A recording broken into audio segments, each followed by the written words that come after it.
In the chaos of everyday life, it is easy for you to feel that you are being drawn into a spiral of pressure, stress, and things beyond your control. Work, relationships, or unexpected events can appear at any time, causing you to gradually lose your calmness and your sense of control over life. But even in the midst of all of that, there is always a path that helps you stand firm. A path that has endured the test of time and still holds its value to this day. No matter what life throws at you, you can still maintain calmness, clarity, and an inner self that is not easily shaken.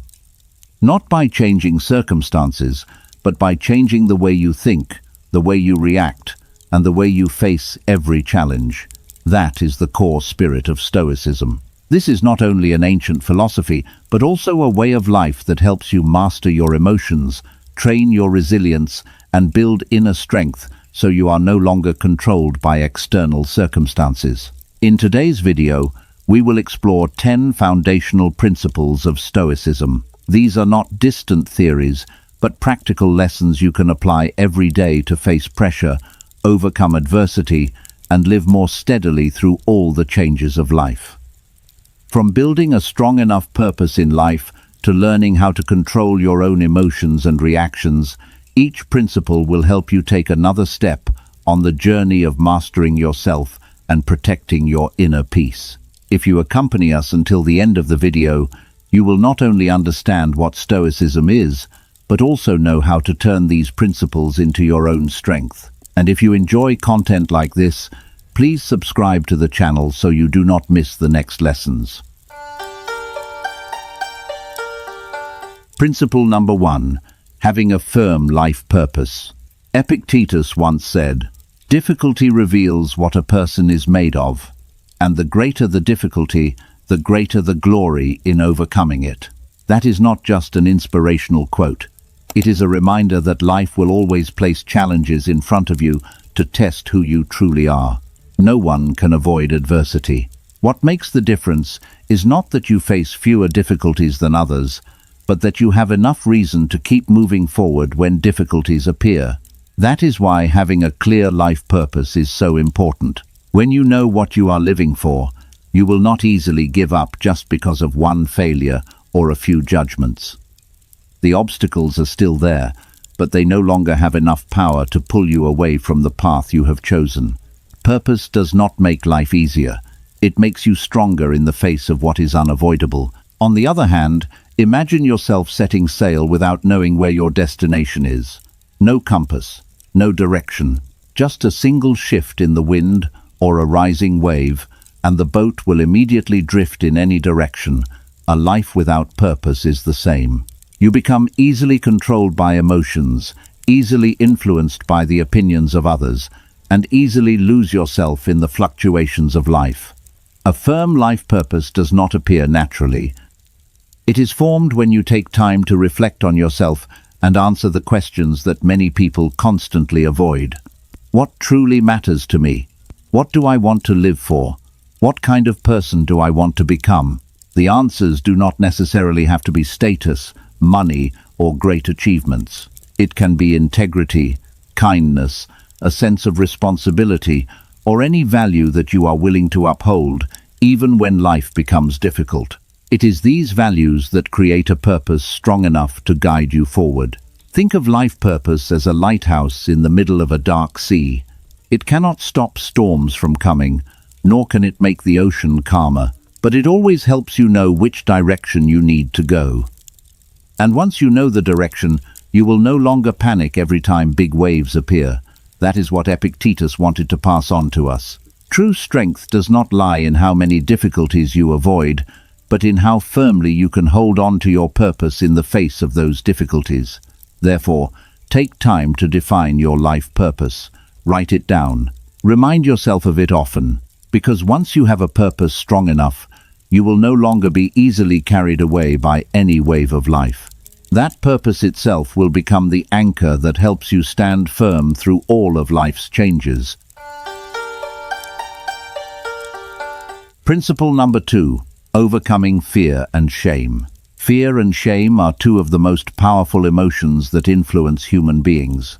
They rarely appear as a clear danger, but instead silently infiltrate every decision, every choice, and every step we take. They make you hesitate when opportunities arise, remain silent when you should speak up, and give up even before you truly begin. According to Stoicism, fear and shame are not enemies to be eliminated. They are signals that there is still something within you that needs to be understood and mastered. That is also why Seneca once said, "We suffer more often in imagination than in reality." Take a moment to think about that statement. How many times have you worried about a conversation only for everything to go normally in the end? How many times have you been so afraid of failure that you did not dare to start, while what you imagined never actually happened? Many fears exist more in the mind than in real life. We imagine rejection, ridicule, or failure, and then let those very thoughts decide our lives. To overcome fear, you must first face it directly. Do not just say that you are afraid. Name it clearly. Are you afraid of failure? Afraid of being judged by others?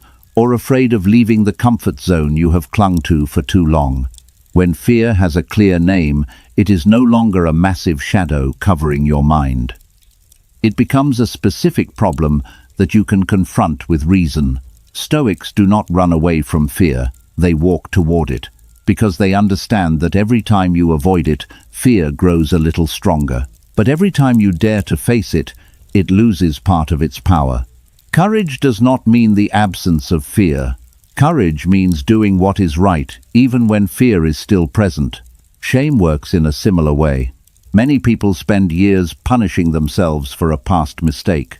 They allow an old failure, a wrong decision, or a judgment to become a burden they carry every day. But the past has ended. The only thing still in your hands is how you choose to live in the present. That is what Marcus Aurelius constantly reminded himself. Every day is a new opportunity to live with virtue. What matters is not how many times you have fallen, but what kind of person you decide to become today. Mistakes do not define who you are. The way you rise after them does. Stoic philosophers also practiced a very simple method, calmly visualizing the worst-case scenario. What if what you fear actually happens? What would you do? How would you overcome it? When you can answer these questions, you realize that you are far stronger than what fear has always made you believe. And when reason speaks, fear gradually loses its control over your life. Principle number 3. Practicing acceptance. Much of the suffering in life does not come from what happens, but from our inability to accept what is happening. We wish the past were different. We want others to behave the way we expect. We hope life should be more fair. But the more we resist reality, the more we become trapped in our own dissatisfaction. That is why Stoicism considers acceptance the foundation of inner peace. Not acceptance out of helplessness, but out of clarity that not everything is within our control. Epictetus once said that some things depend on us, and some things do not. When you confuse the two, you will always live in tension. But when you focus on what you can change, you regain your freedom. Acceptance does not mean surrender. It is not about stopping effort or abandoning life. It simply means facing reality before taking action. You cannot solve anything if you are still denying its existence in the first place. Imagine a person rowing a boat. He cannot control the current or command the wind, but he can adjust the oars and keep the boat moving in the right direction. Life is the same. Circumstances are not in your control, but your response always is. Marcus Aurelius lived by this principle. He did not resist reality, but learned to cooperate with it. He saw every difficulty as an opportunity to train patience, resilience, and virtue. A small shift in mindset can change the way you live. Instead of asking, "Why is this happening to me?" ask, "What can I learn from this?" One question traps you in resentment, the other leads you toward growth. Acceptance also helps you let go of the need to control others. You cannot force people to change according to your will. The only thing you can control is how you respond and how you act. When you stop resisting what cannot be changed, you will have more energy to build the life you want. You may still feel sadness, disappointment, or pain.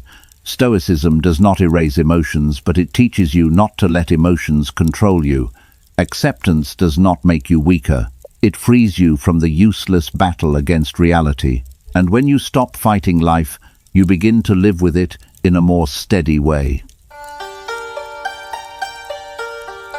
Principle number 4. Transforming offense.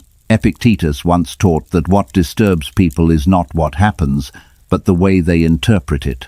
In other words, the same words and the same actions can cause completely different levels of pain depending on how you receive them. When someone insults you, the problem does not lie entirely with them.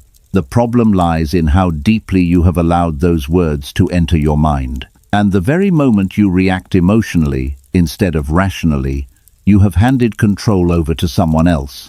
But Stoicism views this differently. Between stimulus and response there is always a pause. And it is within that pause that you have the choice of who you will become in that situation. Transforming offense does not mean denying emotion. You may still feel discomfort. You may still feel your pride being touched. The difference is that you do not let those emotions control your behavior. Instead of reacting immediately, pause for a moment. Look back at the situation and ask yourself, am I reacting because my ego is hurt, or because something truly important is at stake? Many insults lose their weight when you change your perspective. Not every word carries the same value. Some words reflect truth. Some words only reflect the state of the speaker. If you cannot distinguish between them, you will easily turn every statement into a personal attack. Marcus Aurelius practiced a very simple principle. Always separate yourself from your initial reaction. He did not allow his first emotion to become his final decision. He chose to observe before responding, and that is what allowed him to remain steady, even in the most pressured situations. A practical way to transform offense is to see it as a test. Not a test from others, but a test of your own inner state. Can a single remark shake your calmness, or can you still maintain your stability? Forgiveness is also part of this process. Not because others deserve forgiveness, but because you do not want to carry that emotional burden any longer. Resentment does not harm others as much as it harms you. When you practice this long enough, insults gradually lose their power. Not because the world changes, but because you have changed the way you respond to the world. And that is when you truly begin to master your inner self. Principle number 5. Anticipating obstacles. One of the greatest mistakes that causes people to lose their peace is believing that everything will go exactly according to plan. We enter a new day, expecting things to go smoothly, a project to succeed, a relationship to remain stable. But when reality deviates from those expectations, we are immediately pulled into disappointment, stress, and a loss of control. Marcus Aurelius chose a completely different way of seeing things. He did not begin his day with the hope that everything would be easy. Instead, he reminded himself that he would have to face difficult people, unfair situations, and unavoidable obstacles. This did not make him pessimistic. It made him prepared. And it is that preparation that creates the difference. When you have already accepted in advance that difficulties will appear, you are no longer shocked when they happen. You no longer see them as a sign that everything is going wrong. They are simply part of the journey that you already knew from the beginning. Imagine preparing to climb a mountain. You do not expect the path to be flat. You know for certain there will be steep slopes, sharp rocks, changing weather, and moments of exhaustion. That is why you prepare water, food, equipment, and the mental strength to endure. Life is the same. The question is not whether difficulties will appear, but whether you are ready for them. One of the important Stoic practices is visualizing obstacles in advance. Before a meeting, you accept that things may not go as planned. Before a project, you anticipate the possibility of failure or mistakes. Before a trip, you understand that delays or problems may occur. This is not to make you anxious, but to ensure you are not surprised. When obstacles appear, Stoics do not ask, Why is this happening to me? They ask, in this situation, what is still within my control? If action is possible, they focus on action. If nothing can be changed, they accept it and keep moving forward. That clarity removes most of the panic. From this perspective, every obstacle is no longer a barrier. It becomes a test. Patience only has meaning when you are placed in a situation that requires waiting. Courage only has meaning when you face difficulty. Calmness only has meaning when everything around you is in chaos. Marcus Aurelius once wrote, "What stands in the way becomes the way. The obstacle is the path.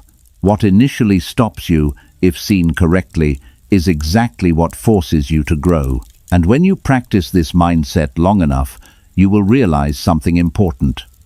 You are no longer defeated by life because of unexpected events. You are already prepared for them. Principle number 6. Restraining your actions.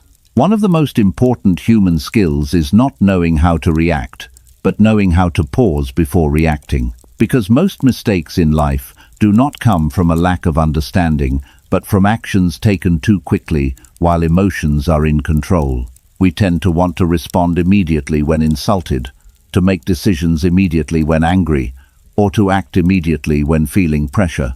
But it is precisely that brief moment between emotion and action that determines whether you are being led or whether you are leading yourself.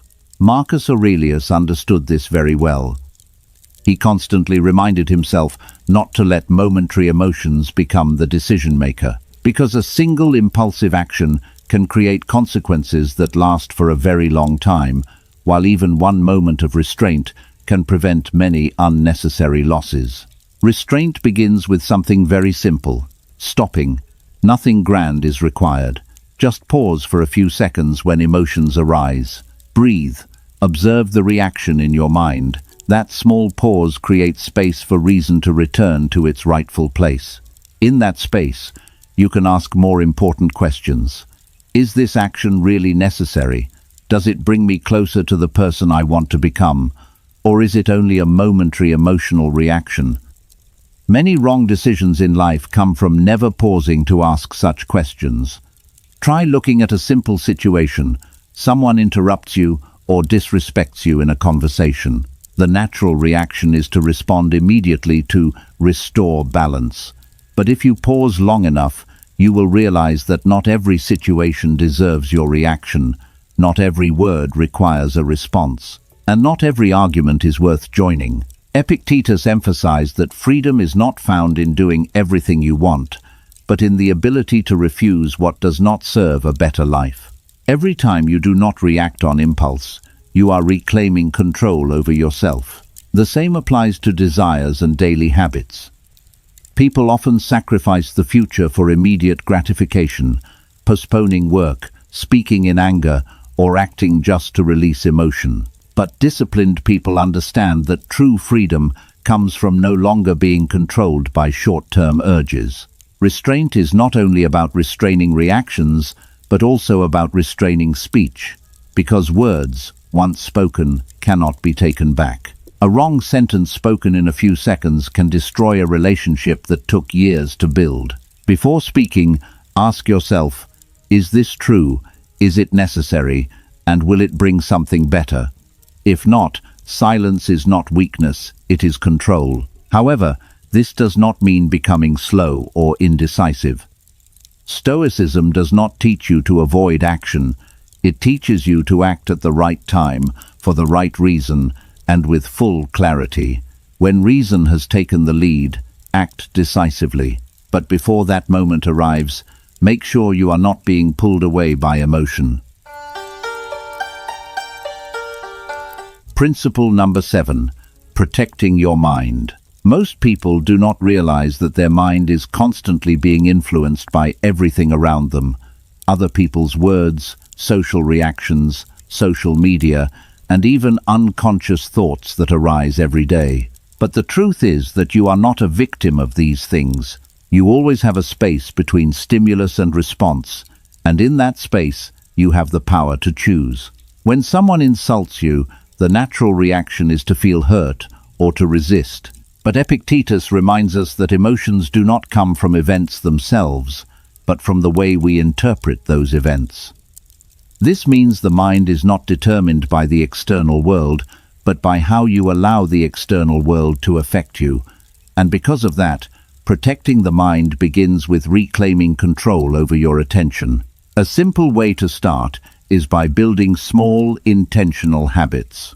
Each day, when you set and complete small goals, you are training your ability to lead yourself rather than being driven by emotions. These small but consistent actions gradually create inner stability, a state where you no longer react unconsciously to every external influence. Imagine a baker. He does not allow himself to be affected by excessive praise or negative criticism. The only thing he focuses on is the process of making a better product every day.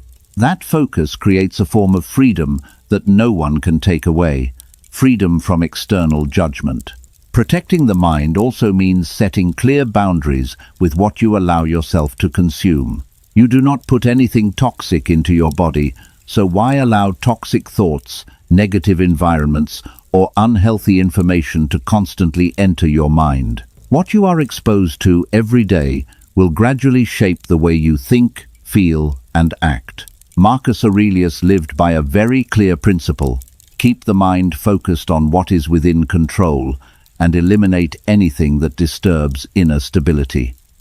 He understood that a mind pulled in too many external directions will never be strong enough to stand firm against the fluctuations of life. Therefore, consciously choose your environment, conversations that help you grow, books that expand your thinking, and people who do not drag you down but lift you up. This is not about escaping the world, but about protecting the foundation of your own mind. Finally, one of the most important tools for protecting the mind is mindfulness. When you observe your thoughts instead of being carried away by them, you create a pause between emotion and reaction. It is in that pause that you regain your power to choose. Principle number 8. Building inner strength. Epictetus once said, "No one can harm you unless you allow it in your mind." This statement lays the foundation for all inner strength in Stoic philosophy, because without internal permission, nothing external can truly control you. The problem is not the world itself, but the degree to which you grant the world power over you. And because of that, inner strength does not begin with circumstances, but with discipline. Discipline is not harsh self-punishment. It is the ability to do what is right even when you do not feel like it. Waking up on time when your body wants to delay. Continuing your work when motivation disappears. Staying calm when everything around you is in chaos. Each small choice like this is building a stronger mental foundation than you realize, but discipline is only one part. Another important factor is the ability to accept discomfort. Most modern people are programmed to avoid discomfort at all costs. The moment something becomes inconvenient, we immediately try to escape it. But Stoics see discomfort as training. The more you become familiar with discomfort, the less life is able to control you. This does not mean you must make life unnecessarily harsh. It means you are no longer overly dependent on comfort. When things do not go as planned, you still remain stable. When you lose familiar things, you do not lose yourself. Seneca once advised that sometimes we should live more simply on purpose. Eat less. Live more modestly. Ask yourself, am I really as weak as I think I am? When you experience this, you realize that you can live well with far less than you imagined. And that realization reduces the fear of loss. Inner strength is also built by keeping promises to yourself. Each time you set a goal and complete it, you strengthen your trust in yourself. Conversely, each time you break a promise, you weaken your own foundation. Therefore, starting with small commitments and keeping them with absolute consistency is the fastest way to build willpower. Marcus Aurelius also lived by this principle. He did not allow emotions or circumstances to shake his inner stability. He understood that a steady mind does not come from luck, but from repeated daily training. Principle number 9. Facing criticism with wisdom. Epictetus once taught that we cannot control what other people say or think about us, but we can completely control how we respond to those things. And it is precisely this difference that determines whether you are controlled by others' opinions or become the master of yourself. In life, criticism is unavoidable.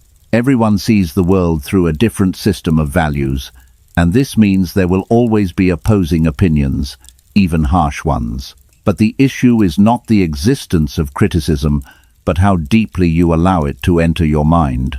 The first step in facing criticism is not to react, but to understand yourself clearly. When you know exactly what you are doing and why you are doing it, you will no longer be easily shaken by external judgments. This self-awareness creates an inner layer of protection, helping you stand firm even when misunderstood or judged. Instead of immediately arguing back or defending themselves, Stoics choose to pause. They observe criticism as data, not as a verdict. And in that moment of stillness, they ask themselves, is there anything true in this statement? Or is this only the subjective view of another person? Not all criticism is wrong, and not all criticism is right. Wisdom lies in the ability to distinguish between the two. When you can do this, you begin to regain the power of choice, keep what is useful, and discard what is unnecessary. You no longer react emotionally, but respond through conscious selection, and that is what allows you to grow without unnecessary suffering. In many cases, criticism even becomes a tool that helps you reflect on yourself, not to break you, but to help you better understand how you are acting and how you can improve. Marcus Aurelius lived by the principle of not allowing other people's emotions to define his self-worth. He understood that if external opinions control the inner world, a person will always live in instability. But if one knows how to observe and filter, every word can become a lesson instead of a wound. And when you respond to criticism with calmness, you not only protect yourself, but also create a reverse effect. Others begin to see you as someone steady, not easily shaken, and capable of receiving everything with reason rather than emotion. That is the power of Stoic wisdom, not to avoid criticism, but to transform it into part of the process of inner growth. Principle number 10. Living in accordance with nature. The final lesson of Stoicism is to live in accordance with nature. This is not simply about blending into nature or enjoying the beauty of the world around us. According to the Stoics, living in accordance with nature means living in alignment with the best nature of human beings. It means living through reason, virtue, and integrity, instead of allowing fleeting desires or impulsive emotions to guide one's life. But to live this way, the first step is not understanding theory, it is accepting one truth. Everything in life changes. Nothing remains still. People, circumstances, emotions, success, and failure all move according to the natural flow. When you try to hold tightly to things that are meant to leave, you do not keep them longer. You only create more suffering for yourself. Because of this, Stoics learn to accept change as an inevitable part of life, rather than seeing it as loss. Seneca once reminded us that life is not short, but that people waste it. When you realize the finiteness of time, you begin to see everything more clearly. Unnecessary arguments, invisible worries, meaningless comparisons, all gradually lose their weight. What remains is focus on what truly matters. And at that point, gratitude becomes the foundation of how you live. Instead of only appreciating things after they are gone, Stoics learn to be grateful while they still exist. Grateful for health while still healthy. Grateful for loved ones while they are still present. Grateful for each day while it is still unfolding. This awareness helps you escape the constant feeling of lack and return to a sense of present abundance. Living in accordance with nature is also inseparable from the four core virtues: wisdom, justice, courage, and temperance. Wisdom helps you see things as they truly are. Justice helps you treat others fairly. Courage helps you do what is right, even when it is difficult. And temperance helps you avoid extremes and excessive desires. Marcus Aurelius understood this very well while living amid power and chaos. He did not try to control the world, but focused on keeping his inner self aligned with fundamental principles. For him, living in accordance with human nature mattered more than any external outcome. And that is also what living in accordance with nature means, not becoming perfect, but becoming aligned. Each day improving a little calmer, a little clearer, a little kinder, and a little more steady. Epictetus also emphasized that people are not judged by their words or ideals, but by how they live each day. Every small action is part of whether you are living in accordance with your true nature. In the end, living in accordance with nature is not a destination, it is a continuous way of living. Each morning is an opportunity to choose virtue. Each difficulty is an opportunity to train yourself. And every moment you live through reason instead of instinct, you move closer to the peace that Stoicism has always pointed toward.